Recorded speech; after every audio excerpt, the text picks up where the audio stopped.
que Morena tiene muchísimo dinero, sí, pero ¿en dónde lo invierte Morena? Pues hasta donde yo me quedé, la mayor inversión que hace Morena es justamente en el Instituto de Formación Política.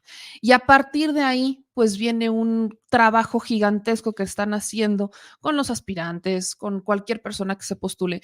Pero también, a la par de todo esto, Morena ha organizado una serie de foros, tanto a nivel nacional como en la Ciudad de México. Y en la Ciudad de México creo que es muy pertinente hablar de las utopías, porque aquí hay una disputa en la capital sobre dos visiones. La visión de la Ciudad de México, sometida a un cártel inmobiliario con los panistas que contratan migrantes haitianos para rellenar sus eventos y luego no se acuerdan y se deslindan y les da amnesia.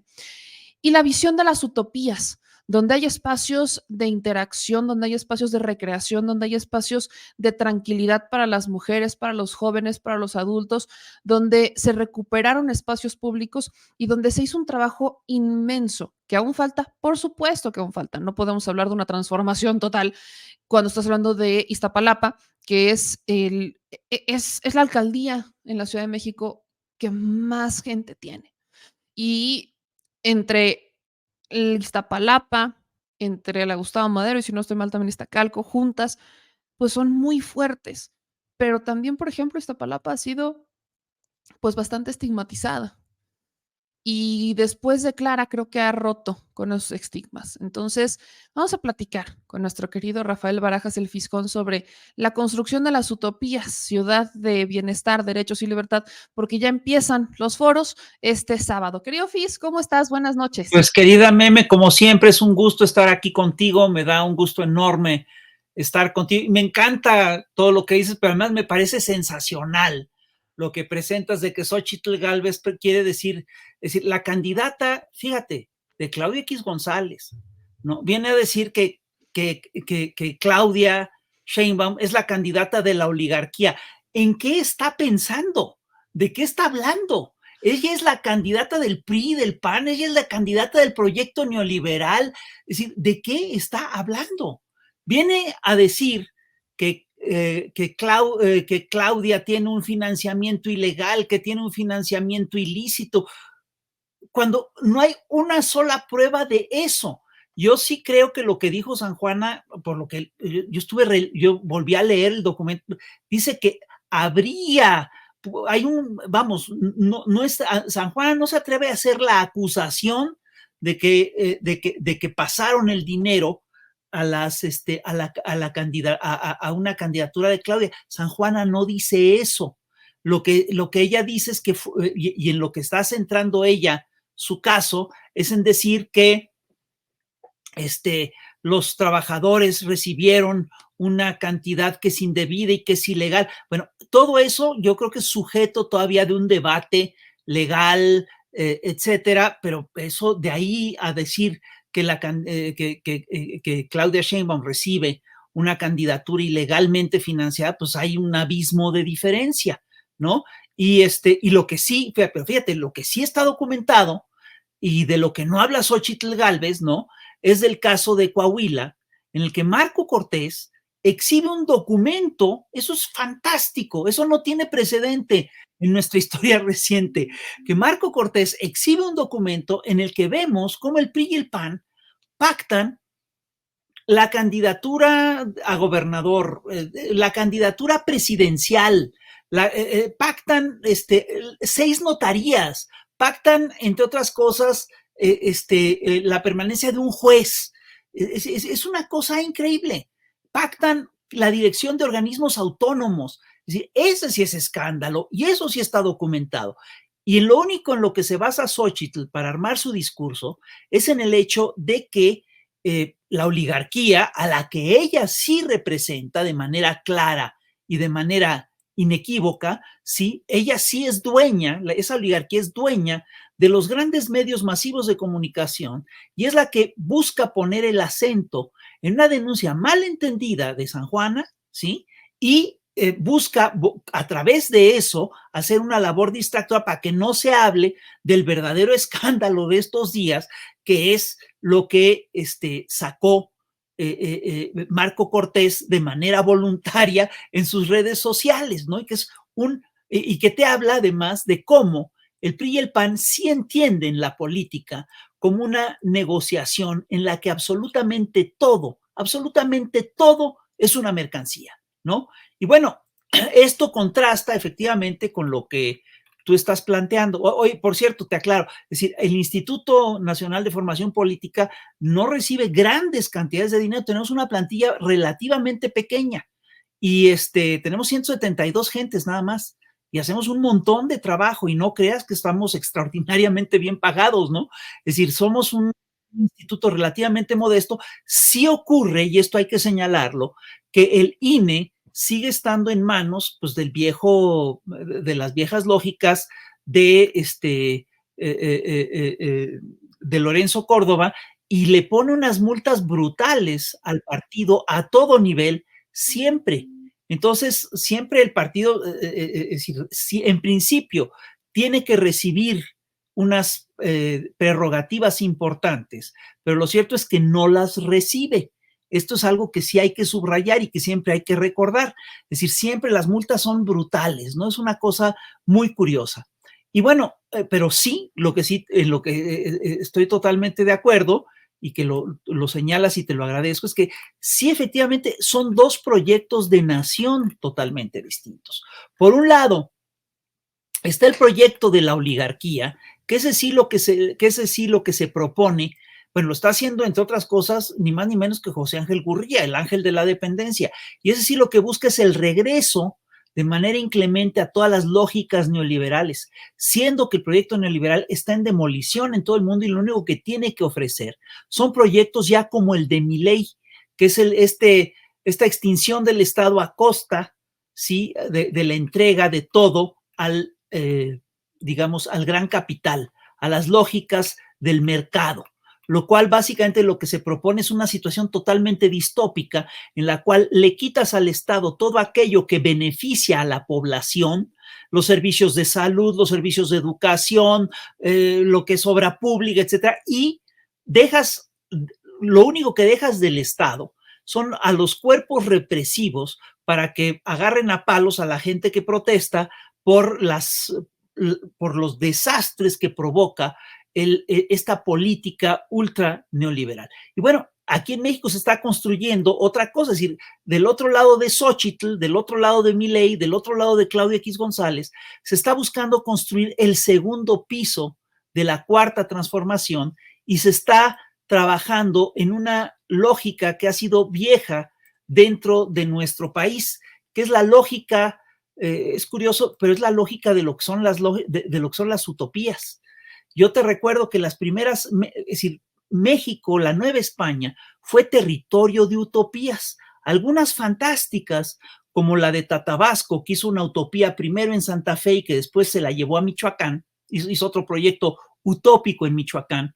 Y hay una cosa que es muy bonita en esta historia, porque se ha documentado, bueno, al parecer, es decir, se ha documentado que que hay una traducción de las utopías de Tomás Moro y al parecer quien hizo esta traducción manuscrita está en una biblioteca de Madrid, fue precisamente Tatabasco antes de venir a México, Vasco de Quiroga. Entonces, este sí ha sido un territorio de utopías, lo fue para Tatabasco, lo fue para Fray Bartolomé de las Casas, lo fue en el siglo XIX para los liberales y lo está haciendo ahorita en territorios como el de Iztapalapa y demás. Entonces, sí estamos convocando a toda una serie de pláticas con el título de Construyendo la Utopía, Ciudad con Bienestar, Derechos y Libertades, y vamos a hacer esta serie de foros, básicamente los fines de semana, del 4, digamos que empezaremos este fin de semana que viene, empezaremos el 13 de enero, ¿no? Y los vamos a seguir en principio hasta finales de febrero de este año. El primer foro que vamos a presentar, yo creo que está súper interesante.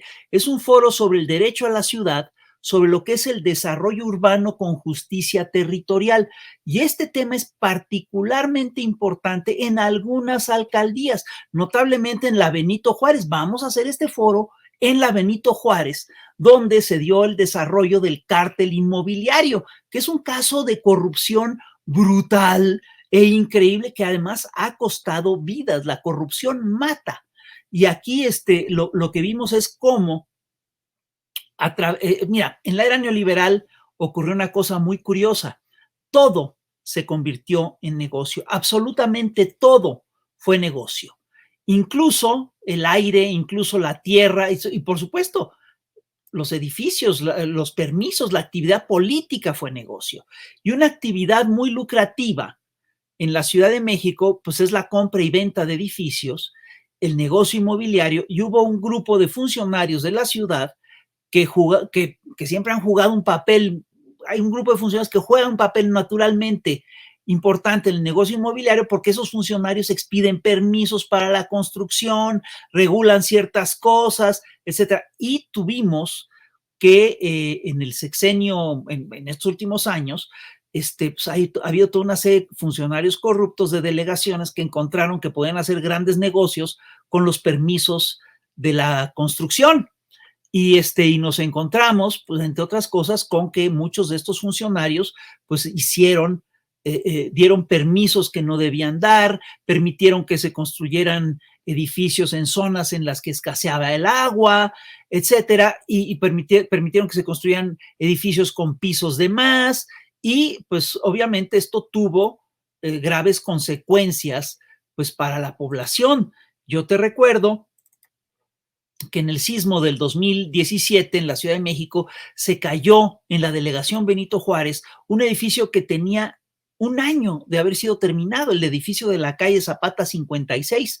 Y después, en el 2021, hubo una explosión en un edificio de Avenida Coyoacán 1909, en el cual que dejó una persona muerta y 20 heridas. Se investigó y se empezaron a encontrar toda una serie de irregularidades increíbles. Se documentó una red de corrupción en la que participaban funcionarios de la alcaldía, perdón, lo tengo que decir, funcionarios del PAN, en que daban permisos, le hacían favores a las empresas constructoras a cambio de recibir favores para ellos. Esto es un caso claro de corrupción, y fíjate, la fiscalía documentó una gran cantidad de inmuebles y departamentos a nombre de funcionarios públicos, sus socios, familiares y amigos. Y bueno, de eso, todo esto te lo comento porque tiene que ver con el derecho a la ciudad, con el desarrollo urbano, con justicia territorial. Y este sábado 13 de enero vamos a tener un foro en el que va a participar ni más ni menos que Ernestina Godoy, que es la fiscal que ha estado persiguiendo al cártel inmobiliario y al cártel y a la red de trata de Gutiérrez de la Torre, ¿no? Entonces, pero yo creo que la primera o la segunda vez que Ernestina va a hablar en estos procesos, ¿no? Y pues ahora sí que los invitamos a que vean, a que vengan a este foro. Va a ser en un local del Movimiento de Regeneración Nacional que tiene su sede en Viaducto Poniente, Miguel Alemán Valdés, 806, casi esquina con Insurgentes, ¿no? Y va a estar también otros ponentes como Silvia Emanueli, Federico Taboada, Erika Díaz Becerra, y pues yo creo que está padrísimo que precisamente sea en la delegación Benito Juárez donde se hable, donde Ernestina Godoy pueda hablar del cártel inmobiliario. Yo creo que es una buena propuesta, ¿no? Entonces invitamos a todos los vecinos de la zona a que vayan al evento. Y el día siguiente, el domingo 14 de enero, vamos a tener un foro sobre la movilidad en la ciudad.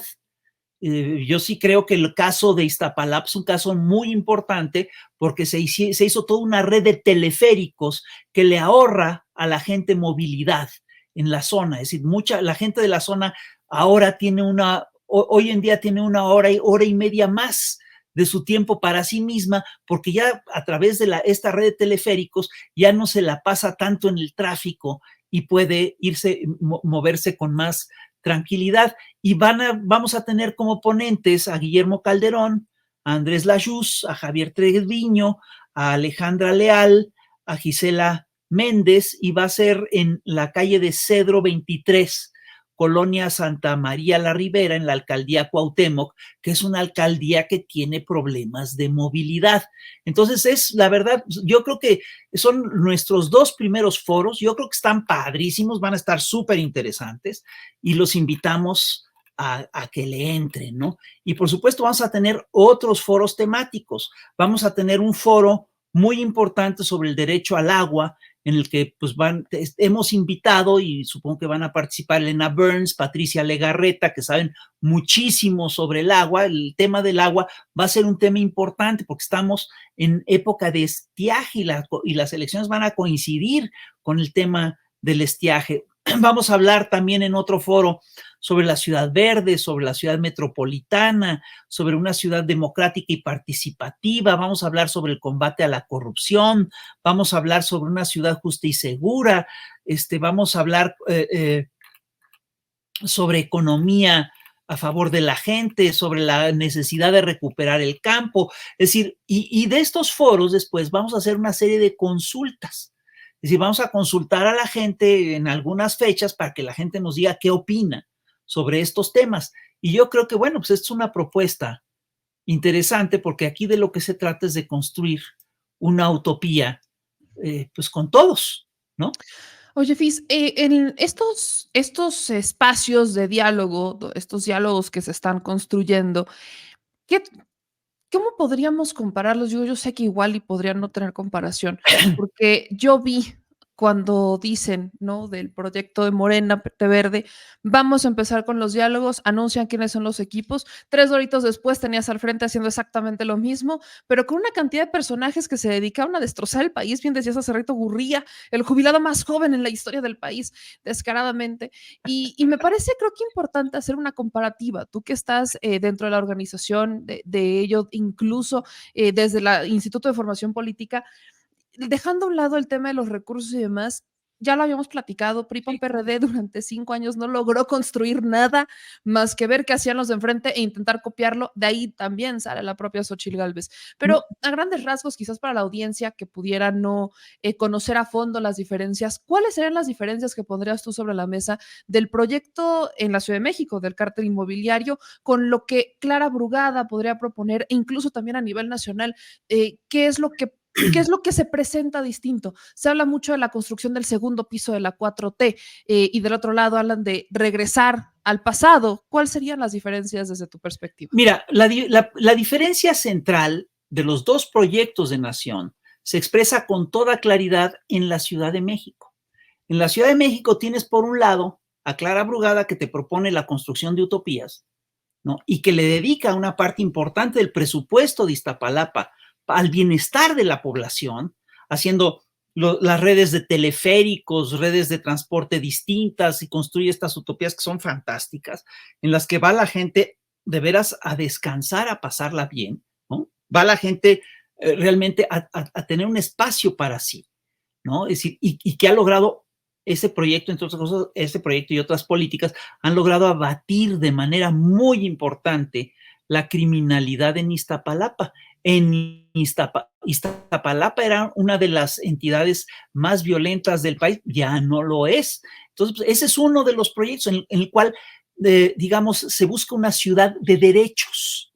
Y esto es importante. Y el otro proyecto, pues lo encabeza Taboada, que es un hombre que está acusado de estar ligado precisamente al cártel inmobiliario, y ese sí es un proyecto, perdón, en el cual todo, absolutamente todo, es considerado una mercancía, todo es susceptible de ser negocio, y es el proyecto, digamos, en el cual, pues, bueno, pues es el proyecto en el cual están ligados los panistas, Christian von Roerich, toda esta gente que ya han sido detenidos. Fíjate, es un proyecto en el que todo es negociable, como lo demuestra el documento que publicó Marco Cortés.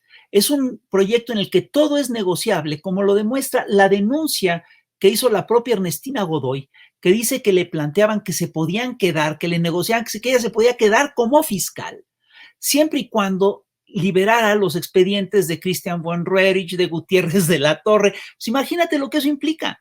Es decir, tú te quedas como fiscal, pero el pago que tienes que dar para quedarte como fiscal es violentar los principios básicos de la justicia, es exonerar a gente que está bajo procesos criminales.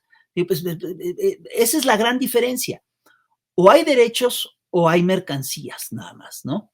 Es decir, el mundo, el universo de las utopías es un universo en el que, vamos, es un universo humanista, centrado en lógicas de derechos. El otro proyecto es un proyecto centrado precisamente en las lógicas del mercado. ¿Tú dónde prefieres vivir?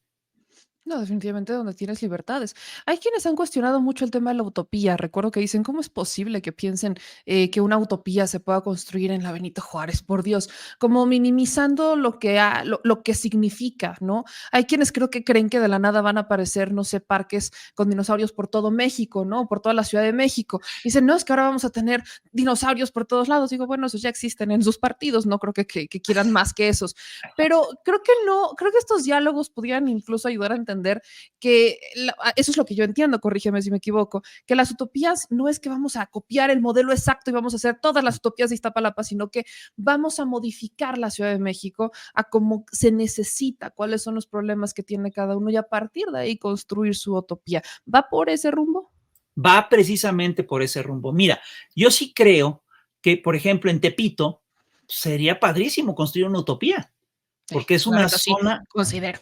pues sí, ¿no? Es una zona donde tienes toda una serie de conflictos y las utopías te ayudarían a desviar la violencia, a canalizarla por otros lados, que se vayan a hacer hockey sobre hielo y darse de trancazos ahí en vez de, en vez de delinquir en las calles. Es decir, esas cosas sí pueden funcionar, pero yo sí creo que de lo que se trata es precisamente pues, de construir una ciudad de derechos. Y mira, lo que estamos haciendo en los foros es algo que ya se ha hecho en otras ocasiones. Lo hizo Flores Magón a principios del siglo XX cuando convoca a un debate sobre la nación y que termina publicando lo que es el programa del Partido Liberal Mexicano de 1906, que fue la base de la Constitución de 1917. ¿Qué es lo que pidió la gente? ¿Qué hizo esa consulta? Fue preguntarle a la gente qué quería, qué tipo de sociedad quería y qué quería la gente. Pues un salario mínimo suficiente, quería derecho de huelga, quería jornada laboral de 8 horas, etcétera. Y eso es lo que está consagrado en la Constitución. ¿Qué es lo que estamos haciendo con estos foros? Le estamos consultando, queremos, entre otras cosas, informarle a la gente sobre los temas y preguntarle qué quiere, qué tipo de sociedad quiere, porque va a haber consultas. Entonces, pues eso es algo que ya se ha hecho en este país, que ha funcionado. De hecho, nosotros hicimos algo similar a finales del año pasado para hacer un diagnóstico de lo que pide la población. Eso es lo que fue la consulta que hicimos a finales del 2023. Y pues esto es algo muy parecido a nivel Ciudad de México. Y esto parte de un principio que es muy claro. Yo sí creo que entre todos sabemos, solo entre todos sabemos lo que todos podemos querer. Yo creo que solo entre todos podemos tener una idea de lo que nos conviene a todos. Y yo sí creo que tú puedes construir una comunidad más inteligente si escuchas a la población, si escuchas a la gente, si le das la oportunidad de expresarse, ¿no? Y esto es lo que es importante. En cambio, si todo lo tratas como un negocio, bueno, lo que estás haciendo es que estás dándole todas las libertades al mercado y se las estás quitando al ciudadano. Hay gente que, y lo leo en los comentarios, que cuestiona si realmente en Morena se les escucha. Obviamente está el tema de toda esta desbandada, creo muy natural después de ver los candidatos que tienen de priistas y panistas que dicen ahora sumarse a Clara Burgada o a Claudia Sheinbaum en particular. Recuerdo, y te lo voy a agregar de esta manera, hace no mucho entrevisté a una aspirante a San Andrés Cholula en Puebla y ella me decía que tanto en vivo en la entrevista como ya terminando, que la neta es que las capacitaciones que les dan el Morena la cambió la vida, que salió y el textual su cara fue, es que salí pensando mucho, salí con una cara de... No sabes lo feliz que me hace lo que me estás diciendo, me cambiaste el día, me cambiaste el mes, me hiciste el más Es que feliz de esta me hubiera, o tierra. sea, lo dije, te voy a pasar la entrevista porque lo dijo grabado, pero la reacción que me da cuando ya estábamos platicando después de la entrevista es de su cara literal de, Es que, o sea, no, te quedas pensando que llegó y que le dijo al marido y que el marido también dijo, ¿estás segura de lo que estás haciendo? Ya que salió con un chip completamente cambiado así de, es que como, y te voy a pasar la entrevista. Es que la Esa es una formación sí reacción que te yo grabé, cambia. pero La es justo la información sí te pregunta. cambia. Todos tenemos un Sí, maestro que te ha cambiado la vida. sí, yo soy fiel creyente de eso. Pero Fis, la gente hoy pregunta, este es un ejemplo nada más, pero realmente ese es el camino de muchos otros. Hay muchos que dicen, oye, ¿por qué le están dando cargos a, no sé, el caso de Romel Pacheco, que fue muy sonado, en Puebla también el caso de Pepe Chedraui? Hay mucho ruido en torno a eso y hay muchos que están molestos. Dicen, es que ¿por qué están acercándose y les están dando puestos? ¿O por qué ellos sí? ¿Qué acaso no hay perfiles en Morena? ¿Qué pasa con eso, Fis? Mira, te voy a contar lo que, bueno, te voy a dar mi interpretación, Ok. ¿no? Y la interpretación es muy clara y tiene que ver básicamente con una estrategia política que ha llevado a cabo Andrés Manuel, porque fíjate, es muy chistoso. Eh, Andrés Manuel en el 2017 traía una estrategia de frente popular.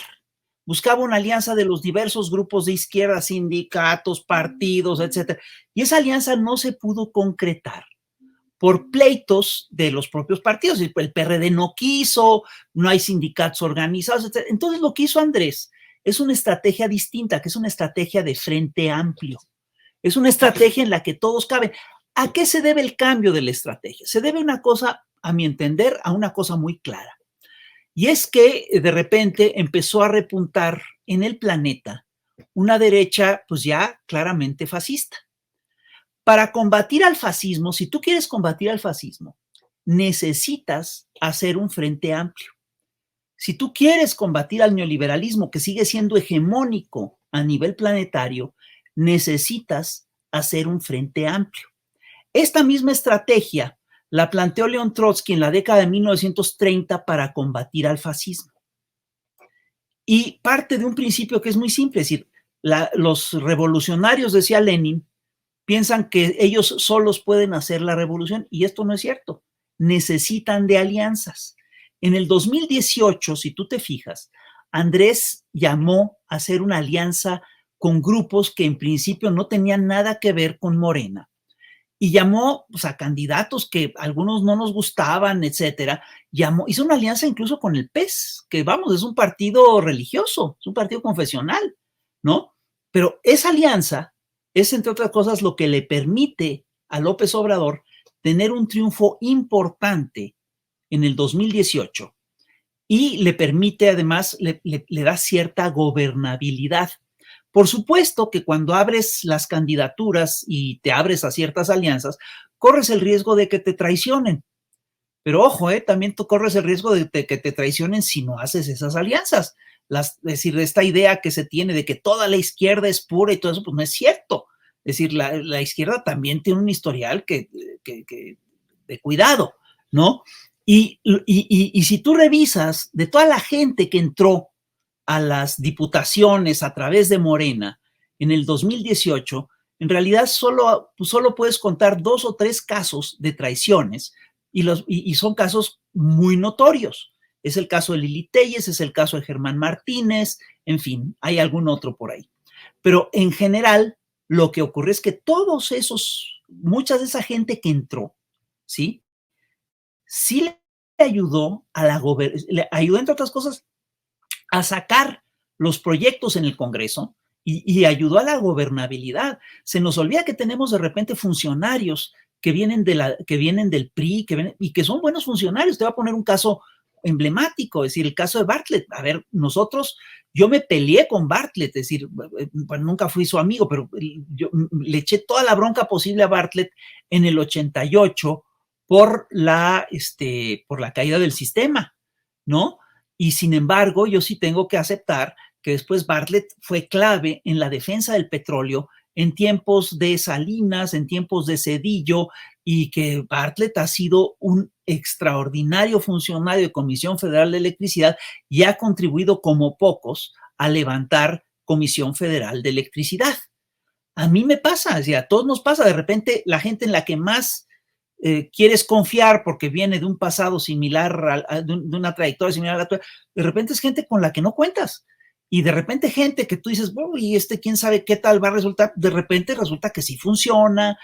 Entonces, estas cosas tienen que ver con esta política de alianzas que no es nueva. Esta política de alianzas viene claramente del 2017, 2016, 2017, y le permitió a López Obrador tener un triunfo holgado en el 2018. Pero a esto se agrega otra cosa que es muy importante. Mira, nosotros solemos pensar que todo el mundo es como nuestro entorno y no es así. Nosotros solemos vivir en burbujas muy específicas. Y te voy a decir una cosa, no es lo mismo Morena en la Ciudad de México que Morena en Guanajuato, o no es lo mismo la vida política de la Ciudad de México que la vida política de Guanajuato, que la vida política de Chihuahua, que la vida política de Querétaro, que la vida política de Yucatán. Y hay estados en los que Morena no va a poder ganar si no fractura al PAN, si no fractura al PRI, si no los rompe, si no les desgaja una parte de su militancia. Y yo quiero entender que esto es lo que está ocurriendo en estos procesos. Y te lo digo viéndolo desde afuera. Yo no tomo parte de esas decisiones. Ahora sí que estoy como observador electoral, digamos, no como observador electoral, estoy simplemente observando los procesos. Y hay una cosa que hay que revisar y hay que pensar una y otra vez, que es la siguiente. Mira, el PRI y el PAN están en franco estado de demolición, están deshaciéndose, ya perdieron las formas, pero además se están desfondando. Esa para mí es la nota más importante. Yo sí creo que si Morena tiene un proyecto hegemónico, si Morena está ganando el discurso, pues puede darse el lujo de repente de de postular de repente candidatos que no le gustan a ciertos actores de Morena, pero que en alguna región específica sí le pueden ayudar a contribuir a ganar una elección que puede ser importante. Porque aquí, fíjate bien, no solamente vamos por la presidencia de la República, eso puede ser relativamente fácil, es decir, a cómo están las cosas, ¿no? No solamente vamos por la mayoría simple en las cámaras, vamos por una mayoría calificada. Y para conseguir esa mayoría calificada, pues sí se tienen que hacer, es decir, se tiene que crecer de manera importante. Y yo entiendo que la estrategia que se está siguiendo es esa. Y fíjate, la gente es muy chistosa porque le atribuye de repente cosas pues, al azar o a López Obrador. Dice, no, ya el PRI ya se está cayendo solito. No se está cayendo solo. Es decir, están así, para que el PRI se acabe de desfondar, se tienen que hacer se tienen que tomar toda una serie de medidas. Tienen que ocurrir cosas importantes, ¿no? Y para que el PAN se desfonde, tiene que pasar lo mismo. Entonces, yo sí le pido a los compañeros, pues que abramos un debate sobre el tema, que nos pongamos a pensar sobre lo que implica todo esto. ¿Qué puede ser más caro? Que se conserven y se preserven intactos el PRI y el PAN, o que los puedas desfondar con el riesgo de que viene alguien acá, viene gente que no quieres acá, pero la platicas con ellos, discutes con ellos, y acá, pues, en una de esas y hasta los formas, ¿no? En una de esas pues, los sientas y dices, oye, mira, vamos a hablar de esto, ¿no? Lo que te iba a preguntar, sí, quizás una manera de minimizar el impacto de las traiciones que pudieran llegar a darse, no sabemos cuántas, pero bueno, no es raro la política, pudieran amortiguarse con la formación política, con estos diálogos, pudiera ser una manera como de decir, a ver, creo que, caray, mi chip cambió. Sobre todo te lo pregunto porque más de uno pensamos que justo mientras el PRI y el PAN se desfonda, pues a mí no se me hace en su mente maquiavélica tan raro que pudieran pensar en una estrategia caballo de Troya, sobre todo cuando hablamos de un plan C. Sí, a ver, mira, tienes que pensar que ellos están pensando en eso lo tienes que dar por sentado. Por supuesto que están pensando en eso. Ellos necesitan, todo eso lo van a buscar hacer. Pero además, esto es un proceso muy común en los procesos de transformación. Todo proceso de transformación tiene lo que en la Revolución Francesa fue el termidor. De repente el proyecto se radicaliza hacia la derecha y cambia todo. Bueno, para que eso no ocurra, pues tienes que hacer un proceso de formación constante. Ahora, yo te quiero decir una cosa, los procesos de formación son muy importantes, pero y sí logran cambiarle el chip a mucha gente, pero tampoco hacen milagros, ¿eh? Pueden hacer maravillas en algunas gentes, pero es decir, tienes casos que son irrecuperables. Obviamente hay gente que de repente te llega a los cursos de formación con unos vicios que son increíbles. A nosotros nos pasó que de repente teníamos gente que venían, querían pasar lista e irse. Y pues eso es corrupción, perdón, eso es inaceptable, ¿no?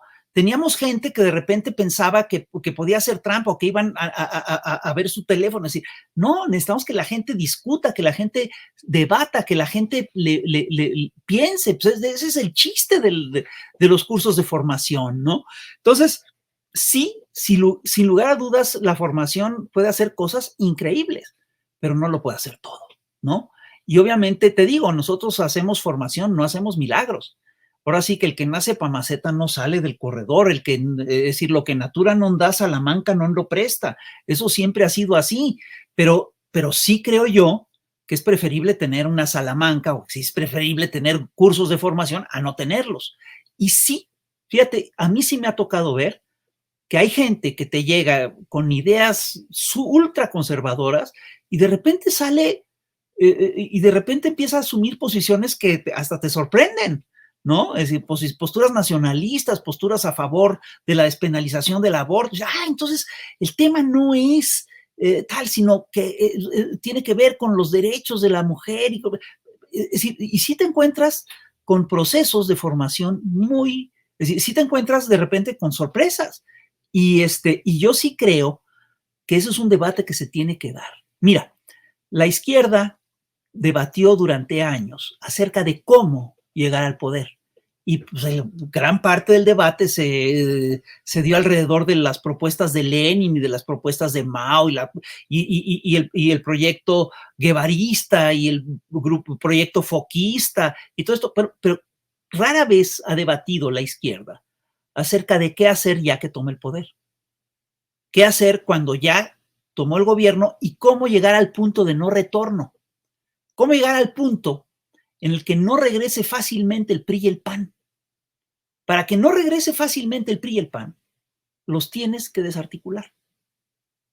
Es decir, ojo, ellos ayudan, ¿eh? Lo que hizo Marco Cortés a mí me pareció fantástico, pero sí es un hecho que tienes que trabajar todo esto. Y yo sí creo que si queremos avanzar, si Morena pretende avanzar en Guanajuato, si Morena pretende avanzar en Querétaro, si Morena pretende avanzar en Yucatán, necesita, entre otras cosas, hacer alianzas con los grupos locales. Es decir, o alianzas o desgajar a los grupos locales de alguna manera.